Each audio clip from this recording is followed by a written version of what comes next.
का क्या कहना। ओम शांति। 2/12/24 मधुर महावाक्य। मीठे बाबा कहे, मीठे बच्चे, तुमको निजर आत्मारूपी दीपक को निजे ही संभाळिबाकु हेब। मायार तोफानरू रक्षा करने ज्ञान जोगर घृत निश्चिंत दरकार। प्रश्न, क्यों पुरुषार्थ गुप्त बाबांक ठारू गुप्त भावरे संपत्ति बा वर्षा प्राप्त कराई देइथाए। उत्तर, अंतर्मुखी अर्थात चुप रही बाबा को मन पकाओ, तेरे गुप्त रूप से वर्षा मिल बाबा स्मृति रे रही शरीर छाड़िले तो बहुत भल। एथिरे कौनसी कष्ट नहीं। बाबा को मन पकाइबा सहित ज्ञान जोगर सेवा मध्य करबाकू पड़िबो। जदि न करि पारुछ तेबे कर्मणा सेवा कर। बहुतंकु सुख देवा द्वारा आशीर्वाद मिलिबो। निजर चालीचलन एवं कथबार्ता मध्य बहुत सात्विक हेबा दरकार। गीत, निर्बल से लड़ाई बलवान की। ओम शांति। बाबा बुझाई देइछंती, जेतेबेले एभली गीत शुणुछ प्रत्येक निज उपर ही विचार सागर मंथन कर। ए कथा तो पिला माने जानिछंती। मनुष्य मृत्युवरण कले 12 दिन पर्यंत दीपक जलाई थांते। तुमे माने पुणी मरिबा पाए प्रस्तुति करुछ एवं पुरुषार्थ करी निजर ज्योति निजे ही जलाउछ। जो माने मालारे आसिबे सेही माने ही पुरुषार्थ करुछंती। प्रजा माने एही मालारे आसु नाहंती। पुरुषार्थ करिबा दरकार जे आमे किपरि विजय मालारे प्रथम हेबु। जेपरि माया विराणी तोफान आनी विकर्म कराई न देउ, जहा द्वारा दीप लिभिजिब। एबे एथिरे ज्ञान एवं जोग उभय बल दरकार। जोग सहित ज्ञान मध्य जरूरी। प्रत्येक को निज दीपक को संभाळिबाकू पड़िबो। शेष पर्यंत पुरुषार्थ चालू रहिबो। रेस प्रतियोगिता चालुछि, तेणु बहुत सावधान रहिबाकू पड़िबो। जेपरि ज्योति कम न होई जाऊ, लिभि न जाऊ, सेथिपई ज्ञान एवं जोगर घिय प्रतिदिन पकाइबाकू पड़ुछि। जोग बଳରେ शक्ति नथिले दौड़ी पारिबो नाही, पछरे रहिजिब। स्कूल रे पाठ पढ़ार विषय रही थाए। विद्यार्थी माने देखंती जे मु एही विषय रे प्रवीण नुहे, तेणु सेही हिसाब रे पुणी अधिक मेहनत करिथांती। एठारे मध्य सेहीपरि हेउछि। स्थूल सेवार विषय मध्य बहुत भल। अनेकंकर आशीर्वाद मिलिथाए। केही केही संतान ज्ञान शुणाइबार सेवा करिथांती। दिनकू दिन सेवार वृद्धि होई चलिबो। जणे मालिकर 6-8टी दुकान मध्य रही थाए। सबू एका भली चली न थाए। केउठी कम ग्राहक तो केउठी अधिक ग्राहक होई थांती। तुमर मध्य दिने सही समय आसीबो जेतेबेले कि तुमको राति रे मध्य फुर्सत मिलिबो नाही। समस्ते जानि पारिबे जे ज्ञान रो सागर बाबा आसीछंती। अविनाशी ज्ञान रत्न द्वारा झुल्ला मुणी भरी करूछंती। पुणी एते संतान आसीबे जे से कथा न कहिले भल। जणे अन्य जन को शुणाई थांती ना। एठारे एही जिनिस बहुत भल एवं सस्ता मिलुछि। तुमे माने मध्य जानिछ एही राजयोगर शिक्षा बहुत सहज। समस्ते एही ज्ञान रत्न विषय जानिगले पुणी आसीबाकू लागिबे। तुमे एही ज्ञान एवं जोगर सेवा करुछ। जो माने एही ज्ञान जोगर सेवा करि पारु नाहंती, तेबे कर्मणा सेवारे मध्य नंबर रहिछि। समस्तंकर आशीर्वाद मिलिबो। परस्पर को सुख देवाकू पड़ी थाए। यह तो बहुत बहुत सस्ता खଣି अटे। यह है अविनाशी हीरालीलार खଣି। 8 रत्नर माला तैयारी करथांते ना। पूजा मध्य करंती, किंतु केई केई हेले जानी नाहंती जे एही माला केउ मानकर तैयारी होईछि। तुमे माने जानिछ किपरि आमे ही पूज्यरु पुजारी हेउछु। यह बहुत आश्चर्यजनक ज्ञान, जहाकू दुनिया रे केही भी जानी नाहंती। एबे तुम भाग्यवान तारका रूपी संतान मानकर ही निश्चय रहिछि जे आमे स्वर्गर मालिक थिलु, एबे नरकर मालिक होई जाउछु। स्वर्गर मालिक हेले पुणी पुनर्जन्म मध्य सेहीठारे ही नेबु। वर्तमान पुनर्बार आमे स्वर्गर मालिक हेबाकू जाउछु। तुमे ब्राह्मण माने ही एही संगम युग विषय रे जानिछ। अन्य पार्श्वरे सारा दुनिया एही कली युग रे अछि। युग तो अलग अलग रहिछि ना। जदि सत्य युग रे थिबे तेबे पुनर्जन्म मध्य सत्य युग रे नेबे। तुमे माने एबे संगम युग रे अछ। तुम मानक मध्यरु केही शरीर त्याग कले तेबे संस्कार अनुसारे ପୁଣି ଆସି ଏଇଠାରେ ହିଁ ଜନ୍ମ ନେବେ। ତୁମେ ବ୍ରାହ୍ମଣମାନେ ହେଉଛ ସଙ୍ଗମ ଯୁଗୀ, କିନ୍ତୁ ସେମାନେ ଏବେ କଳି ଯୁଗର ଶୂଦ୍ର ଅଟନ୍ତି। ଏହି ଜ୍ଞାନ ମଧ୍ୟ ତୁମକୁ ଏହି ସଙ୍ଗମ ଯୁଗରେ ହିଁ ମିଳୁଛି। ତୁମେ ବିକେ ଜ୍ଞାନ ଗଙ୍ଗାମାନେ ପ୍ରାକ୍ଟିକାଲରେ ଏବେ ସଙ୍ଗମ ଯୁଗରେ ଅଛ। ଏବେ ତୁମକୁ ପ୍ରତିଯୋଗିତା କରିବାକୁ ହେବ, ଦୋକାନ ସମ୍ଭାଳିବାକୁ ହେବ। ଜ୍ଞାନ ଯୋଗର ଧାରଣା ନଥିଲେ ଦୋକାନ ସମ୍ଭାଳି ପାରିବ ନାହିଁ। ସେବାର ଫଳ ତ ବାବା ଦେବାକୁ ଚାହୁଁଛନ୍ତି। ଯଜ୍ଞ ରଚନା କଲେ ଭିନ୍ନ ଭିନ୍ନ ପ୍ରକାର ବ୍ରାହ୍ମଣମାନେ ଆସିଥାନ୍ତି। ପୁଣି କାହାକୁ ଅଧିକ ଦକ୍ଷିଣା, କାହାକୁ କମ୍ ମିଳିଥାଏ। ସେହିପରି ବର୍ତ୍ତମାନ ପରମପିତା ପରମାତ୍ମା ରୁଦ୍ର ଜ୍ଞାନ ଯଜ୍ଞ ରଚନା କରିଛନ୍ତି। ଆମେ ହେଲେ ବ୍ରାହ୍ମଣ, ଆମର ଧନ୍ଦା ହେଲା ମନୁଷ୍ୟମାନଙ୍କୁ ଦେବତା କରାଇବା। ଏଇଭଳି ଯଜ୍ଞ ଆଉ କେଉଁଠାରେ ନାହିଁ। ଯେଉଁଠି କହିବେ ଯେ ଆମେ ଏହି ଯଜ୍ଞ ଦ୍ୱାରା ମନୁଷ୍ୟରୁ ଦେବତା, ଏହାକୁ ରୁଦ୍ର ଜ୍ଞାନ ଯଜ୍ଞ ଅଥବା ପାଠଶାଳା ମଧ୍ୟ କୁହାଯାଉଛି। ଜ୍ଞାନ ଏବଂ ଯୋଗ ଦ୍ୱାରା ପ୍ରତ୍ୟେକ ସନ୍ତାନ ଦେବୀ ଦେବତା ପଦ ପାଇପାରିବେ। ବାବା ରାୟ ମଧ୍ୟ ଦେଉଛନ୍ତି ଯେ ତୁମେ ପରମ ଧାମରୁ ବାବାଙ୍କ ସାଥିରେ ଆସିଛ। ତୁମେ କହୁଛ ଆମେ ପରମ ଧାମ ନିବାସୀ ଅଟୁ। ଏବେ ବାବାଙ୍କ ମତ ଦ୍ୱାରା ଆମେ ସ୍ୱର୍ଗର ସ୍ଥାପନା କରୁଛୁ। ଯିଏ ସ୍ଥାପନା କରିବେ ସେ ନିଶ୍ଚୟ ମାଲିକ ହେବେ। ତୁମେମାନେ ଜାଣିଛ ଏହି ଦୁନିଆରେ ଆମେ ସବୁଠାରୁ ଭାଗ୍ୟବାନ ଜ୍ଞାନ ସୂର୍ଯ୍ୟ, ଜ୍ଞାନ ଚନ୍ଦ୍ରମା ଏବଂ ଜ୍ଞାନ ତାରକା ଅଟୁ। ଜ୍ଞାନ ସାଗର ହିଁ ଆମକୁ ଏଇଭଳି କରାଉଛନ୍ତି। ତେବେ ସୂର୍ଯ୍ୟ, ଚନ୍ଦ୍ର, ତାରକା ତ ସ୍ଥୂଳରେ ମଧ୍ୟ ଅଛନ୍ତି ନା, ତାଙ୍କ ସହିତ ଆମର ତୁଳନା କରାଯାଇଛି। ତେଣୁ ଆମେମାନେ ହିଁ ଜ୍ଞାନ ସୂର୍ଯ୍ୟ, ଜ୍ଞାନ ଚନ୍ଦ୍ରମା, ଜ୍ଞାନ ତାରକା ହୋଇଥିବୁ। ଜ୍ଞାନର ସାଗର ବାବା ହିଁ ଆମକୁ ଏପରି କରୁଛନ୍ତି। ନାମ ତ ରହିବ ନା, ଜ୍ଞାନ ସୂର୍ଯ୍ୟ ଅଥବା ଜ୍ଞାନ ସାଗରଙ୍କର ଆମେ ସନ୍ତାନ ଅଟୁ। ସେ ତ ଏଠିକାର ବାସିନ୍ଦା ନୁହନ୍ତି। ବାବା କହୁଛନ୍ତି ଜ୍ଞାନ ସୂର୍ଯ୍ୟ, ଜ୍ଞାନ ତାରକା ତୁମକୁ ଏହିଠାରେ ହିଁ ହେବାକୁ ପଡ଼ିବ। ତୁମେ ଜାଣିଛ ବାସ୍ତବରେ ଆମେ ଭବିଷ୍ୟତରେ ପୁଣି ଏହିଠାରେ ହିଁ ସ୍ୱର୍ଗର ମାଲିକ ହେବୁ। କିନ୍ତୁ ପୁରୁଷାର୍ଥ ଉପରେ ହିଁ ସବୁକିଛି ନିର୍ଭର କରୁଛି। ଆମେ ମାୟା ଉପରେ ବିଜୟ ପ୍ରାପ୍ତ କରୁଥିବା ଯୋଦ୍ଧା ଅଟୁ। ସେମାନେ ପୁଣି ମନକୁ ବଶ କରିବା ପାଇଁ କେତେ ହଟ୍ ଆଦି କରୁଛନ୍ତି। ତୁମେ ତ ହଟ୍ ଯୋଗ ଆଦି କରିପାରିବ ନାହିଁ। ବାବା କହୁଛନ୍ତି ତୁମକୁ କୌଣସି କଷ୍ଟ କରିବାକୁ ପଡ଼ିବ ନାହିଁ। ମୁଁ କେବଳ ଏତିକି କହୁଛି ତୁମକୁ ମୋ ପାଖକୁ ଆସିବାକୁ ପଡ଼ିବ। ସେଥିପାଇଁ ମୋତେ ମନେ ପକାଅ, ମୁଁ ତୁମମାନଙ୍କୁ ନେବାକୁ ଆସିଛି। ଏହି କଥା ଅନ୍ୟ କୌଣସି ମନୁଷ୍ୟ କହିପାରିବେ ନାହିଁ। ଯଦିଓ ନିଜକୁ ଈଶ୍ୱର ବୋଲି କହୁଛନ୍ତି, କିନ୍ତୁ ନିଜକୁ ଗାଇଡ଼ କରିପାରିବେ ନାହିଁ। ବାବା କହୁଛନ୍ତି ମୁଁ ମୁଖ୍ୟ ପଣ୍ଡା, କାଳର କାଳ ଅଟେ। ସତ୍ୟବାନ ଓ ସାବିତ୍ରୀର ଗୋଟିଏ କାହାଣୀ ରହିଛି ନା, ତାଙ୍କର ଶାରୀରିକ ସ୍ନେହ ଥିବା କାରଣରୁ ଦୁଃଖୀ ହେଉଥିଲେ। ତୁମେ ତ ଖୁସି ହେଉଛ। ମୁଁ ତୁମ ଆତ୍ମାକୁ ନେଇଯିବି, ତୁମେ କେବେ ଦୁଃଖୀ ହେବ ନାହିଁ। ଜାଣିଛ ଆମର ବାବା ଆମକୁ ସୁଇଟ୍ ହୋମ୍ ଶାନ୍ତିଧାମକୁ ନେଇଯିବା ପାଇଁ ହିଁ ଆସିଛନ୍ତି, ଯାହାକୁ ମୁକ୍ତିଧାମ କହୁଛେ, ନିର୍ବାଣ ଧାମ କହୁଛେ। କହୁଛନ୍ତି ମୁଁ କାଳର କାଳ ଅଟେ। ସେ ତ ଗୋଟିଏ ଆତ୍ମାକୁ ନେଇଯାଉଛି। ମୁଁ ତ କେତେ ବଡ଼ କାଳ, 5000 ବର୍ଷ ପୂର୍ବରୁ ମଧ୍ୟ ମୁଁ ଗାଇଡ଼ ହୋଇ ସମସ୍ତଙ୍କୁ ନେଇଯାଇଥିଲି। ସାଜନ ସଜନୀମାନଙ୍କୁ ଘରକୁ ଫେରାଇ ନେବେ, ତେଣୁ ତାଙ୍କୁ ମନେ ପକାଇବାକୁ ପଡ଼ିବ। ତୁମେମାନେ ଜାଣିଛ ଏବେ ଆମେ ପଢ଼ୁଛୁ, ପୁଣି ଏଠାକୁ ଆସିବୁ। ପ୍ରଥମେ ଶାନ୍ତିଧାମ ଯିବୁ, ପୁଣି ତଳକୁ ଆସିବୁ। ତୁମେ ସ୍ୱର୍ଗର ତାରକା ଅଟ। ଆଗରୁ ନର୍କର ତାରକା ଥିଲ। ପିଲାମାନଙ୍କୁ ତାରକା ବୋଲି କୁହାଯାଉଛି। ତେବେ ପୁରୁଷାର୍ଥର କ୍ରମାନୁସାରେ ଭାଗ୍ୟବାନ ତାରକା ହୋଇଥାନ୍ତି। ତୁମକୁ ଜେଜ ବାପାଙ୍କର ସମ୍ପତ୍ତି ମିଳୁଛି। ଏହା ବଡ଼ ଜବରଦସ୍ତ ଖଣି ଅଟେ ଏବଂ ଏହା ଥରେ ମାତ୍ର ବାହାରୁଛି। ସେ ଖଣି ତ ବହୁତ ଅଛି, ଦିନକୁ ଦିନ ବହୁତ ବାହାରି ଚାଲିଛି। ଖୋଳିଲେ ଆହୁରି ବଡ଼ ବହୁତ ବାହାରିବ।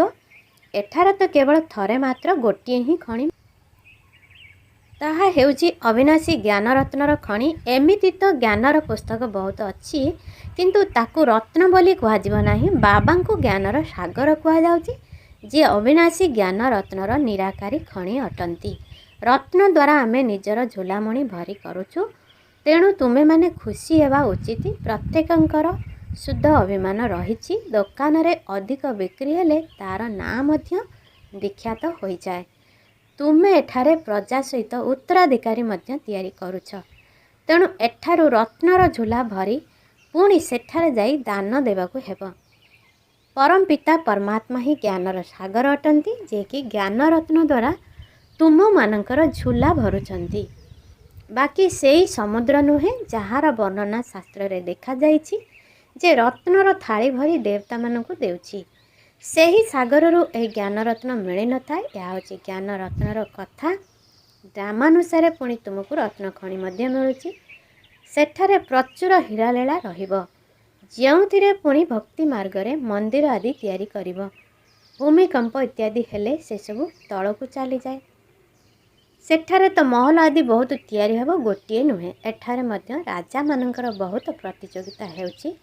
ତୁମେମାନେ ଜାଣିଛ କଳ୍ପ ପୂର୍ବ ସଦୃଶ୍ୟ ଯେପରି ଘର ତିଆରି କରିଥିଲ ସେହିପରି ପୁଣି ତିଆରି କରିବ। ସେଠାରେ ତ ବହୁତ ସହଜରେ ଘର ଆଦି ତିଆରି ହେଉଥିବ।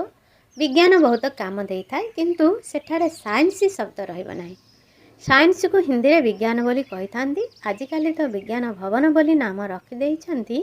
ବିଜ୍ଞାନ ଶବ୍ଦର ଜ୍ଞାନ ସହିତ ସମ୍ବନ୍ଧ ରହୁଛି। ଜ୍ଞାନ ଏବଂ ଯୋଗକୁ ବିଜ୍ଞାନ କୁହାଯିବ। ଜ୍ଞାନ ଦ୍ୱାରା ରତ୍ନ ମିଳୁଛି, ଯୋଗ ଦ୍ୱାରା ଆମେ ସଦା ସୁସ୍ଥ ହେଉଛେ।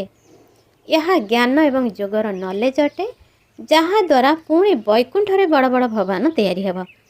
ଆମେ ବର୍ତ୍ତମାନ ହିଁ ଏହି ସମସ୍ତ ଜ୍ଞାନକୁ ଜାଣୁଛେ।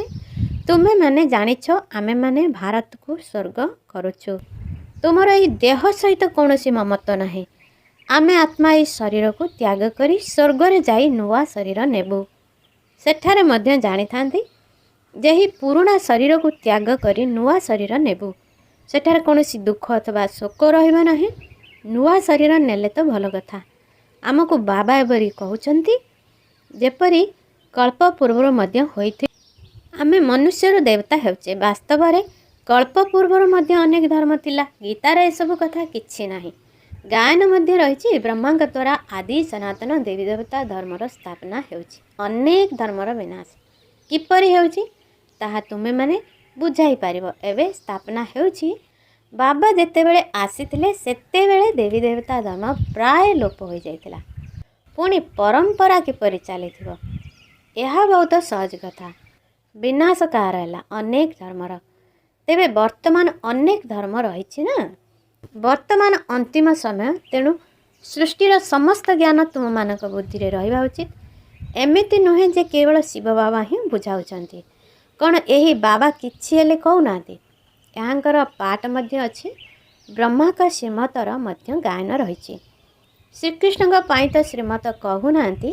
ସେଠାରେ ତ ସମସ୍ତେ ଶ୍ରୀ ଅଟନ୍ତି, ତେଣୁ ତାଙ୍କୁ ଶ୍ରୀମତର କୌଣସି ଦରକାର ହିଁ ନାହିଁ। ଏଠାରେ ବ୍ରହ୍ମାଙ୍କର ମତ ମିଳୁଛି। ସେଠାରେ ତ ଯଥା ରାଜାରାଣୀ ତଥା ପ୍ରଜା ସମସ୍ତଙ୍କର ଶ୍ରେଷ୍ଠ ମତ ରହିବ। ତେବେ ନିଶ୍ଚିନ୍ତ ସେହି ମତ କେହି ଜଣେ ଦେଇଥିବେ। ଦେବତାମାନେ ଶ୍ରୀମତ ଯୁକ୍ତ ଅଟନ୍ତି। ଶ୍ରୀମତ ଦ୍ୱାରା ହିଁ ସୃଷ୍ଟି ସ୍ୱର୍ଗ ହେଉଛି, ଆସୁରୀ ମତ ଦ୍ୱାରା ନର୍କ ହୋଇଯାଇଛି। ଶ୍ରୀମତ ହେଉଛି ଶିବଙ୍କର। ଏସବୁ ସହଜରେ ବୁଝିବାର କଥା। ଶିବ ବାବାଙ୍କର ହିଁ ଏହିସବୁ ଦୋକାନ ସେଣ୍ଟର ଅଟେ। ଆମେ ପିଲାମାନେ ତାଙ୍କ ଦୋକାନକୁ ଚଳାଉଛୁ। ଯିଏ ଭଲ ଦୋକାନ ଚଳାଇଥାନ୍ତି ତାଙ୍କର ନାମ ବିଖ୍ୟାତ ହୋଇଥାଏ। ଠିକ୍ ସେହିଭଳି ବ୍ୟବସାୟରେ ହୋଇଥାଏ, କିନ୍ତୁ କ୍ୱଚିତ୍ କେହି କେହି ଏ ବେପାର କରିଥାନ୍ତି। ଏହି ବେପାର ତ ସମସ୍ତଙ୍କୁ କରିବାକୁ ହେବ। ଛୋଟ ପିଲାମାନେ ମଧ୍ୟ ଜ୍ଞାନ ଓ ଯୋଗର ବେପାର କରିପାରିବେ। ଶାନ୍ତିଧାମ ଏବଂ ସୁଖଧାମ ବାସ। ବୁଦ୍ଧିରେ ତାକୁ ମନେ ପକାଇବାକୁ ହେବ। ସେମାନେ ରାମ ରାମ କହନ୍ତି, କିନ୍ତୁ ଏଠାରେ ଚୁପ୍ ରହି ବାବାଙ୍କୁ ମନେ ପକାଇବାକୁ ହେବ। ମୁଖରେ କିଛି ହେଲେ କହିବାର ଆବଶ୍ୟକତା ନାହିଁ। ଶିବପୁରୀ, ବିଷ୍ଣୁପୁରୀ ଏସବୁ ବହୁତ ସହଜ କଥା। ଘର ମିଠା, ମିଠା ରାଜଧାନୀ ମନେ ଅଛି। ସେମାନେ ସ୍ଥୂଳ ମନ୍ତ୍ର ଦେଉଛନ୍ତି, ଏହା ହେଉଛି ସୂକ୍ଷ୍ମ ମନ୍ତ୍ର। ଯୋଗ ଅତି ସୂକ୍ଷ୍ମ ଅଟେ। କେବଳ ଏହି ରାଜଯୋଗ ଦ୍ୱାରା ହିଁ ଆମେ ସ୍ୱର୍ଗର ମାଲିକ ହେଉଛୁ। କିଛି ହେଲେ ମୁଖ ଦ୍ୱାରା ଜପ କରିବାର ନାହିଁ। କେବଳ ବାବାଙ୍କୁ ମନେ ପକାଇବାକୁ ହେବ। ଏଥିରେ କିଛି ହେଲେ ଶବ୍ଦ କରିବାକୁ ପଡ଼ିବ ନଥାଏ। ଗୁପ୍ତ ବାବାଙ୍କଠାରୁ ଗୁପ୍ତ ବର୍ଷା ଚୁପ୍ ରହି ଅନ୍ତର୍ମୁଖୀ ହୋଇ ଆମେ ପାଉଛେ। ଏହିପରି ଯୋଗଯୁକ୍ତ ହୋଇ ଶରୀର ଛାଡ଼ିଦେଲେ ବହୁତ ଭଲ। ଏଥିରେ କୌଣସି କଷ୍ଟ ନାହିଁ। ଯେଉଁମାନେ ଯୋଗ କରିପାରୁନାହାନ୍ତି ସେମାନେ ନିଜେ ଅଭ୍ୟାସ କରିବା ଉଚିତ। ସମସ୍ତଙ୍କୁ କୁହ ଯେ ବାବା କହୁଛନ୍ତି ମୋତେ ମନେ ପକାଇଲେ ଅନ୍ତିମ ସ୍ମୃତି ଅନୁସାରେ ଗତି ହୋଇଯିବ। ଯୋଗ ଅଗ୍ନି ଦ୍ୱାରା ହିଁ ବିକର୍ମ ବିନାଶ ହେବ ଏବଂ ମୁଁ ତୁମକୁ ସ୍ୱର୍ଗକୁ ପଠାଇଦେବି। ବୁଦ୍ଧି ଯୋଗ ଶିବ ବାବାଙ୍କ ସହିତ ଲଗାଇବା ବହୁତ ସହଜ। ସମସ୍ତେ ପରହେଜ, ତମଗୁଣୀ ଖାଦ୍ୟ ଓ କର୍ମରୁ ଦୂରେଇ ରହିବା ଏହିଠାରେ ହିଁ କରିବାକୁ ହେବ। ତୁମେ ସତ୍ତ୍ୱ ପ୍ରଦାନ ହେବାକୁ ଯାଉଛ, ତେଣୁ ତୁମର ସବୁକିଛି ସାତ୍ତ୍ୱିକ ହେବା ଦରକାର। ଚଳନ ସାତ୍ତ୍ୱିକ, ବାଣୀ ସାତ୍ତ୍ୱିକ, ଏହିପରି ନିଜ ସହିତ କଥା ହେବା ଉଚିତ। ସାଥୀମାନଙ୍କ ସହିତ ସ୍ନେହରେ କଥା ହେବା ଉଚିତ। ଗୀତରେ ମଧ୍ୟ ଅଛି ନା, ପିଉ ପିଉ ବୋଲ ସଦା ଅନମୋଲ। ତୁମେ ହେଉଛ ରୂପ ବସନ୍ତ, ଆତ୍ମା ରୂପ ଯୋଗୀ ହେଉଛି ବାବା ଜ୍ଞାନର ସାଗର, ତେଣୁ ନିଶ୍ଚୟ ଆସି ଜ୍ଞାନ ହିଁ ଶୁଣାଇବେ। କହୁଛନ୍ତି ମୁଁ ଥରେ ମାତ୍ର ଆସି ଶରୀର ଧାରଣ କରୁଛି। ଏହା କୌଣସି କମ୍ ଯାଦୁଗରୀ ନୁହେଁ। ବାବା ମଧ୍ୟ ରୂପ ବସନ୍ତ ଅଟନ୍ତି, କିନ୍ତୁ ସିଏ ନିରାକାର, କଥାବାର୍ତ୍ତା କରିପାରିବେ ନାହିଁ, ସେଥିପାଇଁ ଶରୀର ନେଇଛନ୍ତି। କିନ୍ତୁ ସେ ପୁନର୍ଜନ୍ମରେ ଆସୁନାହାନ୍ତି, ଆମେ ତ ପୁନର୍ଜନ୍ମରେ ଆସୁଛନ୍ତି। ତୁମେମାନେ ବାବାଙ୍କ ଉପରେ ସମର୍ପଣ ହେଉଛ, ତେଣୁ ବାବା କହୁଛନ୍ତି କୌଣସି ଶରୀରଧାରୀ ସହିତ ମମତା ରଖ ନାହିଁ। ନିଜର ବୋଲି କିଛି ହେଲେ ଭାବ ନାହିଁ। ମମତା ତୁଟାଇବା ପାଇଁ ହିଁ ବାବା ଏହି ଯୁକ୍ତି ରଚନା କରିଛନ୍ତି। ପ୍ରତି ପଦକ୍ଷେପରେ ବାବାଙ୍କୁ ପଚାରିବାକୁ ପଡ଼ୁଛି। ମାୟା ଏପରି ଯେ ଚାପୁଡ଼ା ମାରିଦେଉଛି, ଏହା ସମ୍ପୂର୍ଣ୍ଣ ଭାବେ ବକ୍ସିଂ ଅଟେ। ଅନେକ ଚୋଟ ଖାଇ ପୁଣି ଛିଡ଼ା ହୋଇଯାଉଛନ୍ତି। ଲେଖୁଛନ୍ତି ମଧ୍ୟ ବାବା ମାୟା ଚାପୁଡ଼ା ଲଗାଇ ଦେଲା, ମୁହଁ କଳା କରାଇ ଦେଲା, ଯେପରି 4 ମହଲାର ତଳକୁ ପଡ଼ିଗଲା। କ୍ରୋଧ କରିଲ ତ ଯେପରି 3 ମହଲାରୁ ତଳକୁ ଖସିଲ। ଏହା ବହୁତ ବୁଝିବାର କଥା। ଏବେ ଦେଖ ପିଲାମାନେ ଟେପ୍ ମାଗୁଛନ୍ତି, ବାବା ଟେପ୍ ପଠାଅ, ଆମେ ଆକୁରେଟ ମୁରଲି ଶୁଣିବୁ। ଏହାର ପ୍ରବନ୍ଧ ମଧ୍ୟ ହେଉଛି। ବହୁତ ଜଣ ଶୁଣିଲେ ବହୁତଙ୍କର ଭାଗ୍ୟ ଖୋଲିବ, ବହୁତଙ୍କର କଲ୍ୟାଣ ହେବ। ଯେଉଁମାନେ କଲେଜ ଖୋଲନ୍ତି ତାଙ୍କୁ ପରବର୍ତ୍ତୀ ଜନ୍ମରେ ବିଦ୍ୟା ଅଧିକ ମିଳିଥାଏ। ବାବା ମଧ୍ୟ କହୁଛନ୍ତି ଟେପ୍ ମେସିନ୍ କିଣ, ତେବେ ବହୁତଙ୍କର କଲ୍ୟାଣ ହୋଇଯିବ। ଆଚ୍ଛା, ମିଠେ ମିଠେ ଶିଖିଲ ଦେ ସନ୍ତାନମାନଙ୍କ ପ୍ରତି ମାତା ପିତା ବାପଦାଦାଙ୍କର ମଧୁର ସ୍ନେହ ସମ୍ପନ୍ନ ଶୁଭେଚ୍ଛା ଏବଂ ସୁପ୍ରଭାତ। ଆତ୍ମିକ ପିତାଙ୍କର ଆତ୍ମିକ ସନ୍ତାନମାନଙ୍କୁ ନମସ୍ତେ, ଆତ୍ମିକ ସନ୍ତାନମାନଙ୍କର ଆତ୍ମିକ ମାତା ପିତାଙ୍କୁ ନମସ୍ତେ ନମସ୍ତେ ନମସ୍ତେ। ଧାରଣା ପାଇଁ ମୁଖ୍ୟ ସାର 1, ସତ୍ତ୍ୱ ପ୍ରଦାନ ହେବା ପାଇଁ ବହୁତ ସଂଯମତା ରକ୍ଷା କରି ଚାଲିବାକୁ ହେବ। ନିଜର ଖାଦ୍ୟ ପାନୀୟ, କଥାବାର୍ତ୍ତା ସବୁକିଛି ସାତ୍ତ୍ୱିକ କରିବାକୁ ହେବ। ବାବାଙ୍କ ସମାନ ରୂପ ବସନ୍ତ ଅର୍ଥାତ୍ ଯୋଗ ଏବଂ ଜ୍ଞାନରେ ପରିପୂର୍ଣ୍ଣ ହେବାକୁ ପଡ଼ିବ। 2, ଅବିନାଶୀ ଜ୍ଞାନ ରତ୍ନର ନିରାକାରୀ ଭଣ୍ଡାର ଅର୍ଥାତ୍ ବାବାଙ୍କ ଠାରୁ ନିଜର ଝୁଲାମୁଣି ଭରପୁର କରି ଅସରନ୍ତି ଖୁସିରେ ରହିବାକୁ ହେବ ଏବଂ ଅନ୍ୟମାନଙ୍କୁ ମଧ୍ୟ ଏହି ରତ୍ନଗୁଡ଼ିକୁ ଦାନ ଦେବାକୁ ହେବ। ବରଦାନ, ନଷ୍ଟ ମହା ହୋଇ ଦୁଃଖ ଅଶାନ୍ତିର ଚିହ୍ନ ବର୍ଣ୍ଣକୁ ସମାପ୍ତ କରୁଥିବା ସ୍ମୃତି ସ୍ୱରୂପ ଆତ୍ମା ହୁଅ। ଯେଉଁମାନେ ସର୍ବଦା ଜଣଙ୍କର ସ୍ମୃତିରେ ରହିଥାନ୍ତି ସେମାନଙ୍କର ସ୍ଥିତି ଏକରସ ହୋଇଥାଏ। ତେବେ ଏକରସ ସ୍ଥିତିର ଅର୍ଥ ହେଲା ଜଣଙ୍କ ଦ୍ୱାରା ସର୍ବ ସମ୍ବନ୍ଧର ଏବଂ ସର୍ବପ୍ରାପ୍ତିର ରସ ଅନୁଭବ କରିବା। ଯେଉଁମାନେ ବାବାଙ୍କୁ ସର୍ବ ସମ୍ବନ୍ଧରେ ନିଜର କରି ସର୍ବଦା ସ୍ମୃତି ସ୍ୱରୂପ ସ୍ଥିତିରେ ରହିଥାନ୍ତି ସେମାନେ ଅତି ସହଜରେ ନଷ୍ଟ ମହା ହୋଇଯାଆନ୍ତି ଏବଂ ଯେଉଁମାନେ ନଷ୍ଟ ମହା ଅଟନ୍ତି ସେମାନଙ୍କୁ କେବେ ବି ଧନ ରୋଜଗାର କରିବାରେ, ତାକୁ ସମ୍ଭାଳିବାରେ ବା କୌଣସି ରୋଗରେ ପଡ଼ିବାର ଦୁଃଖର ଢେଉର ଅନୁଭବ ହୋଇନଥାଏ। କାରଣ ନଷ୍ଟ ମହାର ଅର୍ଥ ହେଲା ଦୁଃଖ ଅଶାନ୍ତିର ଚିହ୍ନ ବର୍ଣ୍ଣ ନଥିବ, ସର୍ବଦା ନିଶ୍ଚିନ୍ତ ରହୁଥିବ। ସ୍ଲୋଗାନ, କ୍ଷମାଶୀଳ ସେହିମାନେ ଅଟନ୍ତି ଯେଉଁମାନେ ଦୟାଶୀଳ ହୋଇ ସମସ୍ତଙ୍କୁ ଆଶୀର୍ବାଦ ଦେଇ ଚାଲିଛନ୍ତି। ଓମ୍ ଶାନ୍ତି। हमने प्यार वो पाया जो दुनिया ଆଜି ମୋର ଆଗରୁ 3 ସମାନ ମୁଁ ଲଗାମ ଆତ୍ମା ଅଟେ, ଲଭଲି ଆତ୍ମା ଅଟେ, ପୁରୁଷାର୍ଥୀ ଆତ୍ମା ଅଟେ।